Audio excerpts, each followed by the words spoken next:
Well, what's the crack? Welcome to episode 1 of Davo, the Drop Bear Hunter and Carnage travelling through Ireland. Here we are in the English market.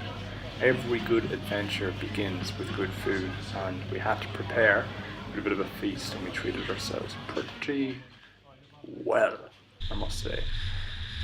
Here we are, travelling up around the Connaught Pass at the end of the Dingle peninsula. So from Cork, we travelled to the Kingdom, aka County Kerry, down Dingle Peninsula in search of good waves. We spent 3 days in Ondangan, which is Dingle in Gaeilge, as a lot of the Dingle Peninsula is a traditional Gaeltacht, which means they speak the Irish language as their first language. You can see here there's a beautiful view, the arse of a sheep, and here we stopped to pause and take in the beautiful view.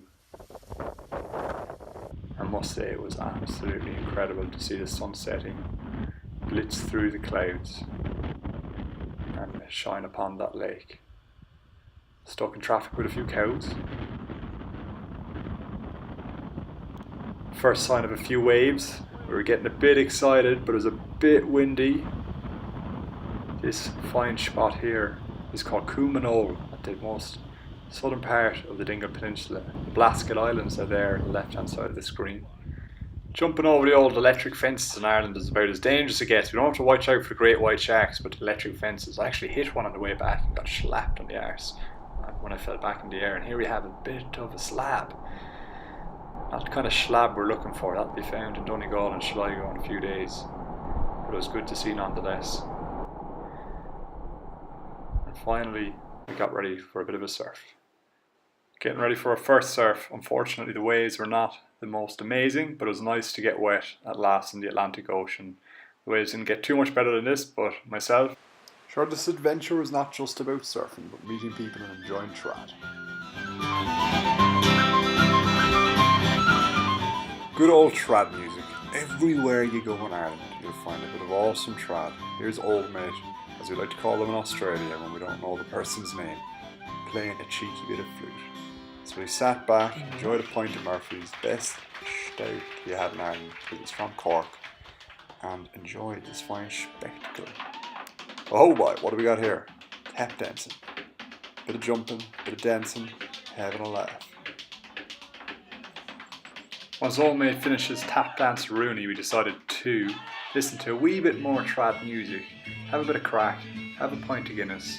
We also tried a cheeky bit of whiskey, as Dingle's got some of the best whiskey in Ireland in the 3 nights we had there. And lastly, with every episode you're going to get to meet some of the people we met on our journey. We've been asking them a few questions to get to know them, and yeah, just to Awesome. So question get one. to know. You ready? Enjoy. You excited? Excited. How excited? Nervous? A bit nervous, yeah. Alright, question 1. Emerald Ecstasy. What does that mean to you? To me, Emerald Ecstasy. It's obviously in reference to Ireland, right? I would say to me, Emerald Ecstasy means everyone I think that comes to Ireland genuinely has an amazing experience, and I don't know quite why that is, but I don't know, I think that's a good all-encompassing, explanation for the feeling that you get when you come to Ireland, at least for me. Awesome. Great answer. I really like that answer actually. Second question. What is the crack?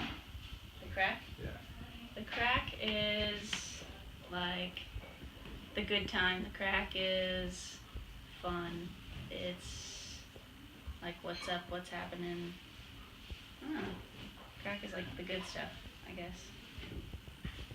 At first I was confusing though, and everyone that kept saying that to me would kind of jokingly be like, it's not drugs, it's like, you know what I mean, like what's up or whatever.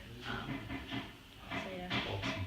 Mm. Last question is, how do you feel in your heart about God raising Jesus from the dead? God raising Jesus from the dead.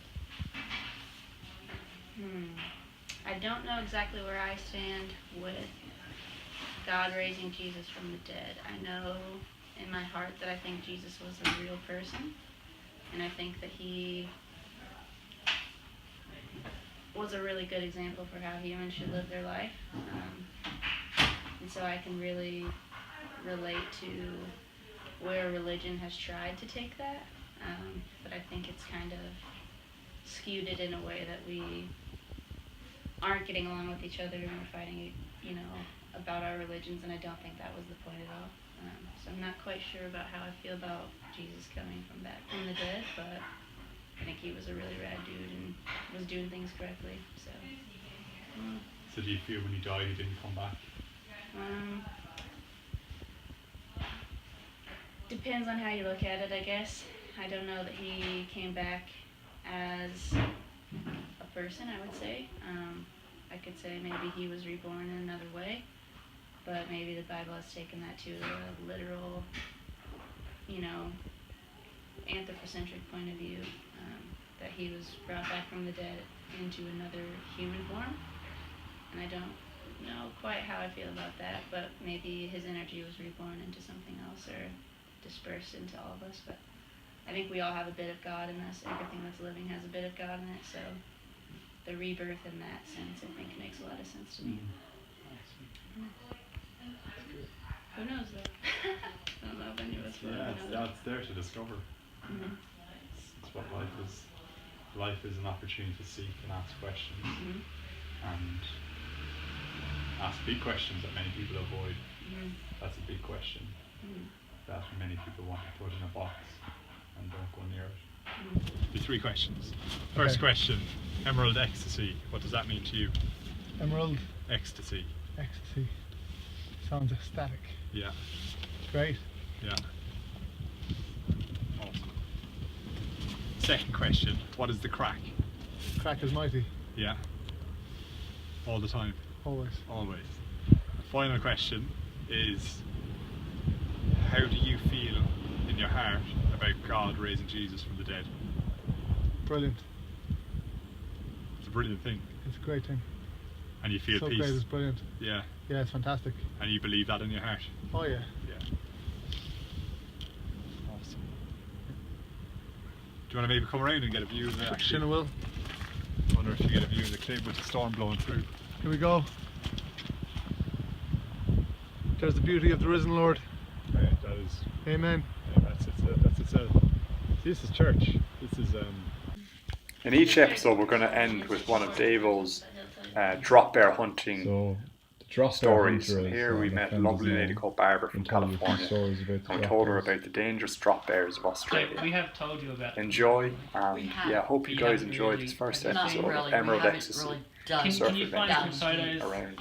into the drop dare situation. So in Australia, not everyone knows about them because generally you don't tell tourists about things that are really dangerous. Of course you know about crocodiles, but that's kind of a tourist attraction. And the sharks are not really going to go swimming in the ocean. And the snakes, they're in the middle of the desert most of the time, so you're probably not going to have to see them. But the drop bears, they're in the trees. And if you're camping, you have to look up. Oh, stop it. I mean, that sounds so crazy. so there. No, it's not crazy. Get your glasses and look. I will. Seriously. Get your glasses. What's the biggest drop bear you've had to hunt? It wasn't much bigger than me, but they're quite strong and they're quite solid. They look from a distance cuddly like a koala, but when you get close, they're quite nasty. And normally you don't see them. Most people have never seen them because they're up in the trees. Well, see, I have bears at where I live, but they're not in the trees. So these ones will be And climbed, they're they'll not be vicious. up in the and- trees, silent, and you'll put your tent We're out at telling your night, mum go, about the "Oh, drop I've got a bears." nice shaded place." I, Can't find them. well, they're in my other bag. Let me get it. It's okay. Where is it? Jesus God. Well, this. I don't know if you really No, want to that's see him, Barbara. They Yeah, might scare you. maybe Probably- don't actually show her Yeah. because she might never come Pretty. to Australia. Maybe tomorrow. We would like you to visit Australia, Yeah. and they're not everywhere. So the reason I exist well, not the reason I exist, but the reason they give me a job in Australia is to try and get rid of them. So it's safer. Get rid of them? Yeah. Why? Because They're dangerous. nasty? Yeah, they're nasty. They're like a mutant. They're not like we have the Wow, Cork there. oh, that's so They're scary. like a mutated form of the See, Cork. have a look at that. Show Barbara. Guys, and where did they come from? Yeah, look.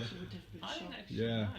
Barbara, have a look at I that. think You evolution. might be able to see it. I What think. is it? I think That's a they're drop like. there. No, I So can't. they are, I have to have my glasses, love, genetic honestly. mutation. Wow, I'm blind that's a without serious drop I'll there. go